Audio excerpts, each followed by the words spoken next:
Welcome to the Digital Desk on this Wednesday for a special edition of What's Going Around. All month long, we've been talking about Breast Cancer Awareness Month, and there's so many important stories, and one of those is actually with our very own Caitlin Schumacher. She was kind enough to share this incredible story with us. Obviously, you know who she is. She was on Ozarks Today with us for a long time. Now she's over on The Place, a familiar face, and we all see this very cheery disposition when you see Caitlin. And she's so brave and strong, but you've undergone a huge surgery and a huge health battle over the past year, and we just wanted to kind of ask you a little bit about that. But just for today, before we show the story, how are you feeling today, and how's everything going? Yeah, doing great. Everything's great. So, you know, I feel like I'm back to normal as I ever was. So yeah, everything's gone really well. No complaints, no issues, and healthy as ever. Happy to see it. Well, I want to show you Caitlin's story because it's pretty incredible, and it'll give you an idea of everything that she's gone through. Also today, a timeless classic is being... She's been a familiar face on KY3 airwaves for several years now, often dressed in pink. Caitlin Schumacher is right at home on the set of The Place. That resort that you posted on your social media. Behind this sunny disposition, Caitlin has been fighting a private battle for almost a decade. Came up that I was positive for the BRCA2 gene, which that meant that I am at an increased risk for breast cancer, ovarian cancer, uterine cancer, thyroid cancer, pancreatic cancer, and a couple other things. But the highest risk I have is for breast cancer. The word cancer is something that was unfortunately spoken a lot in her household growing up. Both of my grandmothers had breast cancer. And cancer didn't stop there. I believe it was 2014. My mom got a breast cancer diagnosis. She had just gone in for her regular mammogram, and they had found something. So she went in, got it biopsied, and did all the things you're supposed to do, and then it came back that it was stage 4 breast cancer. That's what led Caitlin to make the decision to have a double mastectomy with reconstruction. I pretty much knew as soon as I had the BRCA2 gene that I wanted to do surgery to prevent it. I had just taken care of, again, my mother and seen everything that she had gone through, so to me, doing surgery was a no-brainer. Oh, tell me how you feel about tomorrow. I am very nervous about tomorrow. Ultimately, I feel like I'm making the right decision. Let's go. Okay. After surgery day came and went, the long road to recovery began. Then for the first 2 weeks, I had drains that take all the swelling fluid off of you, and that is the worst part of the surgery, is dealing with those. I had to sit up, I had to sleep at like a 45-degree angle for a while. It was painful to move around and do things for the first week or two. I feel like today's been one of the better days all week. You've been down here a lot. I was just saying, I was able to come down to the living room, watched a lot of TV down here. When asked if she would do it all over again, the biggest thing for me was, a lot of people would ask me about, like, oh, well, if you have kids and you aren't able to breastfeed, you know, is that going to impact you? And my biggest thought was, I want to be alive to raise them. Caitlin recently got engaged and is planning her wedding, looking forward to a long future. As far as like thinking about cancer for the future, it does give me a lot of peace knowing that breast cancer is not going to be what takes me, that I have control of that, and that I'm going to probably be able to live out the rest of my life not having that concern.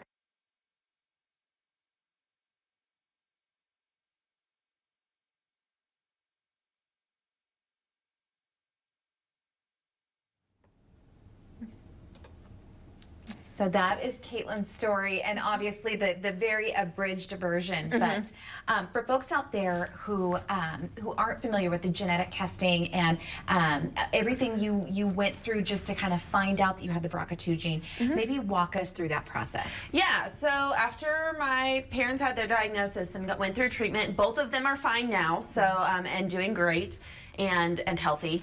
But after their diagnosis and treatments, we decided to sit down with a genetic counselor. They had to go through genetic testing first, because if neither of them had the gene, my mom did not have the gene, so then my dad had to be tested, and if he didn't have the gene, then my sister and I wouldn't have it. Right. So then it turned out my dad tested positive, which meant my sister and I had a 50% chance.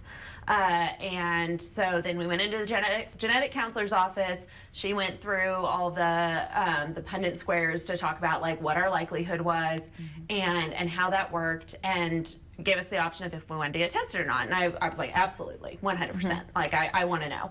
And you're 24 at this point. I'm 24 years old at this point. Yeah, Yes. I mean, you're in college. Like, Yes. you're thinking about cancer or breast cancer, I'm sure is not on any 24-year-old's radar. Right. So you really had to, like, think about this and Yes. digest the seriousness of it. Yeah, well, but also at that point too, I mean, I feel like I've always been very mature for my age, but I mean, you grow up really fast whenever both of your parents are going through something like that, and especially like getting some late stage diagnosis, you know, you're kind of like, I mean, there were times where I definitely felt like I could be an orphan by the end of this year. So, and that was scary.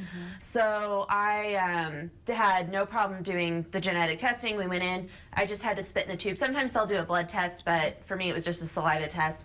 And then they sent that off. I think it was probably a couple of weeks, and I had the answer. I had a gut feeling, like I just knew that I had the gene. Did your sister also get the genetic testing? She did, yes. And is she positive She as well? did test positive as well, yes. So so once we got that, then we could start talking with our doctors, our, you know, OBGYNs and things along those lines to figure out what the best method of treatment was for us. And there's a ton of options. So we just kind of had to spend some time going through that and really evaluating what choices we wanted to make. And you were going through the Mercy Breast Cancer Center at this point? No, at that point I was at Cox still. Oh, okay. Yes. Okay. So, you know, when I came and worked at KY3, I had a change in insurance, which then caused me to have to change hospitals. And COVID happened in the middle of all this too. So, And you said the doctors told you, so again, you're 24 at this point, they wanted you to wait till you were 30 to Yes. do the surgery. yes, I was told to wait a while, just because it doesn't tend to develop until after 30, closer to 40, but it can happen when you're really young. And actually, I was very nervous about waiting till I was 30. I would have had the surgery sooner. But again, doctors told me to wait. I had a couple of friends that I had known for a very long time who also had the BRCA2 mutation, and I was talking to them. They were married, they had already had their kids, so I think their doctors were a little bit more likely to let them go ahead and proceed with surgeries than they were with me, just because they were done having kids and I was nowhere near going anywhere having kids. So anyway, they were 20, one of them was 29 and had gone in for her screenings after she found out she had the BRCA2 mutation, and they actually did find stage 1 cancer. Wow. At that time, and at 29. So at 25, then everybody's telling me like, well, let's wait till you're a little bit older. I was like, but I know people. I know someone who had a diagnosis at 28, 29 years old. Like I don't want to wait. So, but we went in and decided that the best thing to do for the time being was to do screenings. So I would do an ultrasound once a year, and I would do a mammogram once a year. So, and they would be And they 6 felt months like apart. that would keep you, they would keep tabs on it close enough where if something did pop up, they would know. But Yes. you're still sweating it out though. Yes, super anxious about it. And, you know, when you're going into those appointments, the anxiety's high just because you never know. You know, every time you go in, you're like, okay, what if they find something this time? What if it's this appointment that I find out that I've developed breast cancer? So, so for me, choosing surgery, well, it was a little bit anxiety in and of itself. It provided so much more relief than it did anxiety. Oh, I you know, like you said, you went from a 95% chance To less than 5. less than 5. And as somebody who you know, I consider you one of my dearest friends, and so I've been with you as you've kind of navigated the surgery process, and I've just, from a personal standpoint, was always told you, I was just bowled over by how brave you were and just how matter-of-fact you were. And you mentioned that earlier, but Caitlin is an old soul. she's you know, old for her years, but you've always approached this with, this is what I need to do, and I'm going to do it. Yeah. And but I think it's interesting though, the resources that they wanted available to you leading up to this. So maybe talk a little bit about you had to meet with a mental health counselor, just things like that. They wanted to make sure your body and your mind were all in tune before you made this big decision. Yeah. Well, when I started talking to the doctors at Mercy and I had said, yes, I want to do this, they were very supportive and they got everything scheduled. I believe it was about 3 months before my surgery. They did have me do just a mental health check. How are you doing? How are you feeling about this? You know, are you scared? Are you nervous? Are you, you know, what's going on? And we had to talk through a little bit of that and I explained to my doctor or the nurse practitioner that I was working with about how it was anxiety relieving to do it. And she fully understood because she also chose to have this surgery. Oh, wow. So that helped a lot to have, you know, a medical guide who has been through it. Right. So. Navigate, and it's, you know, it's still 1 in 8 women will be diagnosed with breast cancer in the U.S. and it still kills tens of thousands of women, but it is one of those cancers, if caught early enough, 99% are able to survive it, but it's getting those screenings. And with your family history, you knew to get those, but it's still, as I talk to oncologists and different doctors, we're still not getting screened enough. And they're seeing that post-COVID, a lot of people are still putting off those screens. And that's just not for breast cancer. That's across the board, prostate, liver, all sorts of scary cancers. But breast cancer, yes, can be survivable if you get those things. Yes, and the statistics are actually very encouraging. I posted something on my Facebook a while back about how a lot of breast cancers are treatable, and a lot of women do survive. So it's not quite the death sentence it used to be. So that's very encouraging too. Right. And well, and I think it's interesting too because it brings up, you know, you talk about your friend that was 29 who had already had her kids and stuff like that, but I mean, we're seeing and the statistics are showing women are choosing to start their families later. I was 34 when I had my twins.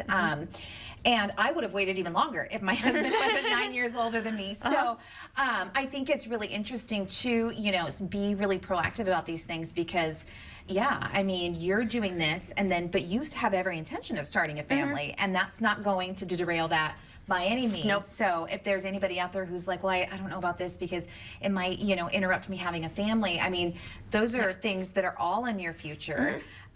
Yeah, and I know that was something some people asked me about because they were like, you know, oh, well, can you still have your own kids? Yes, I just can't breastfeed. You know, and as I said in the story that you did, that I want to be alive to raise them. You know, there are other options on how to feed your baby. So yeah, absolutely. I mean, being there to have the children. My dad's mom died when he was 8 of breast cancer. She was 42. Both her sisters also died of breast cancer. Oh my gosh. So yeah, very scary. And you know, to think this was back in the 50s, and he was an 8-year-old boy without a mom. And you know, if we had the technology back then that we have today, and early detection and things like that, so it's that reminder again: get your screens. So maybe just talk us a little bit about. We got to see some of it in the story. We know the drains were a really unfair part of it. So surgery date. How long does that surgery take? How long were you in the hospital? When did you get to go home? So I don't remember how long the actual surgery took. I went in of the morning. I believe I had to go in at like 8, so not super early. Compared to whenever I had to be on TV and when I was on Ozarks today, that was really early. But no, so I got to go in at like, you know, what I would consider a normal time, and then they got me in fairly quickly. I don't remember how long the actual surgery took. I could have gone home as early as probably 4 or 5 o'clock that day, but I didn't feel good. Like it was really hard for me. Same day you could have gone home. I did go home same day. Oh, same day. Yeah, Okay. I did go home same day. It just took me a lot longer to get to where I could like get into the wheelchair and get in the car than anticipated. So because when we saw it, the nurse was out there to help you and things like that. 'Cause Yes. I'm sure any sort of movement at that point, like. Oh, it was horrible. I was so nauseous. Like that was what was so hard, was coming out from under anesthesia. And they told me, they were like, you are very sensitive to drugs. And I was just like, good to know. But yeah, I was so just sick afterwards. And that was what was hard, was anytime I tried to set up, then I would feel like I was gonna throw up, so I'd have to lay back down. Another thing that was kind of weird was like my arms felt tingly, kind of like when your arm falls asleep. Right. So, so that was kind of hard. I wasn't really in pain initially because you're coming out from under anesthesia and all. They're and sending you they home get with all sorts of pain stuff. yes, right? yeah. So I felt uncomfortable, and it did kind of hurt to move my arms, but I honestly don't remember that much other than being sick. I finally did get into a wheelchair and was able to get into the car. At one point, I thought the nurse was telling me I had to get up and walk for a minute before I could go home, and I was like, I don't know if I'm I don't know if I'm going to make it. I don't know if I can do this. You're going to have to check me in. She's like, you just have to get from the bed to the wheelchair. And I was like, oh, that's it? Oh, okay, I can do that. 10 laps around the hallway or something. Yeah. So then from there, got in the car, had to put a seatbelt on. That was not comfortable. Again, I remember feeling more sick than in pain. So the drive home from the hospital was rough, and then finally got in bed. I have a bed that you can sit up. So thankfully I got to sleep in my own bed. I didn't have to have a recliner. I didn't have to sleep on the couch or anything like that. I could sleep in my bed. Tilted that up, went to bed, and then I remember sleeping a lot. It was painful for a long time. I'm not gonna sugarcoat that. It was uncomfortable, mainly because of those drains. So it was you could really feel those, and then it also is something like you're just really cautious of, because every time you move, you can feel them move, and not to gross you all out at home, but just a fact of just it, yeah. telling you, like, it was not comfortable. That was the hardest part. And how long did you have them in? 2 weeks. 2 weeks. Wow. And then for everybody to put frame of reference, you were off work for 6 weeks? Yes. 8 weeks. 6 weeks. 6 weeks. Okay. So, so she was back to work after 6 weeks. Yeah. Yeah. So, but yeah, once the drains came out, I was a lot happier, and I felt like that's where the healing started. So that made a huge difference if you could just get through that. Thankfully, one of the things that really helped was a girl that I went to high school with who has a BRCA1 mutation. She had already gone through breast cancer, and she actually had her mastectomy 3 days before I did. So we were texting each other and talking to each other about like how we were dealing and how we were doing, and it was so nice to have her support. And that was encouraging, just being able to talk to her a little bit about our experiences and give tips, because she was like, my pain medicine's not working, Tylenol's working. And so I was like, great. And so I switched over to Tylenol, and that worked. And then she also gave me, you might have seen it in the video, this pillow that could keep like the seatbelt off of me, and I could sleep with that. So then my arms were up off of Elevated, my drains and things along those lines. Well, and you say, having your mother, obviously we know your mom and your sister, you guys are so close. They were there to help. Your mom had been through it before. Yes.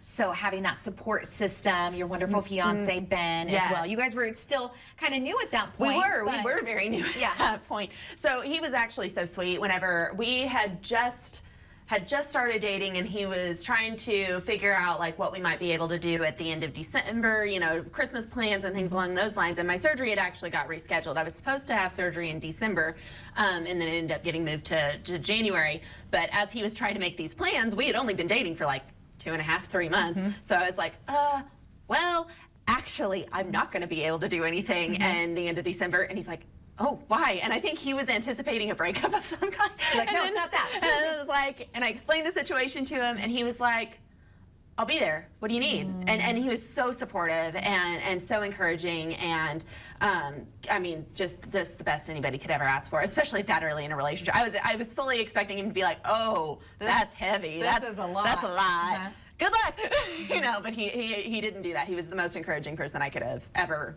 asked for.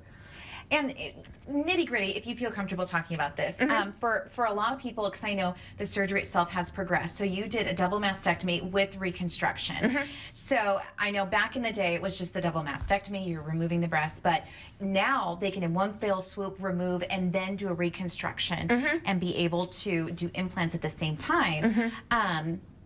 Can you talk about that process of going through and navigating that and making those choices and things like that, and just what that process was like? Yeah. So the plus side is, if you have one of these mutations, insurance covers this surgery. So that is super helpful.